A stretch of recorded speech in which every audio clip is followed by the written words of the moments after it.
আসসালামু আলাইকুম রহমতুল্লাহ, বিসমিল্লাহ, আলহামদুলিল্লাহ, ওসসালাতু ওয়াসসালামু আলা রাসূলিল্লাহি ওয়া বাদ। সম্মানিত উপস্থিতি, আমরা তাকবীরে তাশরিক নাম শুনেছি। তো এই জিনিসটা কি এবং কখন পড়া দরকার, এটার প্রয়োজনীয়তা কি, সে বিষয়ে কথা বলবো।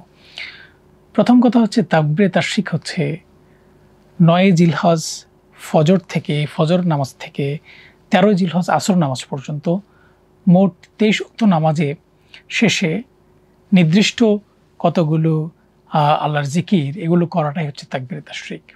তো সেগুলো কি এবং কখন পড়া দরকার আমরা একটু আলোচনা করছি। প্রথম কথা হচ্ছে যে এই তাকবীরে তাশরিকগুলো বলা হচ্ছে ওয়াজিব, যে কারণে আমাদেরকে অবশ্যই খুব স্মরণ করে গুরুত্ব সহকারে এই তাকবীরে তাশরিকগুলো বলা উচিত। তাকবীরে তাশরিকগুলো কি? আল্লাহু আকবার, আল্লাহু আকবার, লা ইলাহা ইল্লাল্লাহু, আল্লাহু আকবার, আল্লাহু আকবার, ওয়ালিল্লাহিল হামদ। তো প্রত্যেক ৯ জিলহজ ফজর থেকে ১৩ জিলহজ আসর পর্যন্ত প্রত্যেক ফরজ নামাজের পরে একবার পড়া হচ্ছে ওয়াজিব। কোথাও কোথাও অনেকে ৩ বার পড়ে থাকেন, যদি সেটা ওয়াজিব বা সুন্নত নয়, তবে অনেক ক্ষেত্রে পড়া যেতে পারে, তবে একবার বলা হচ্ছে ওয়াজিব।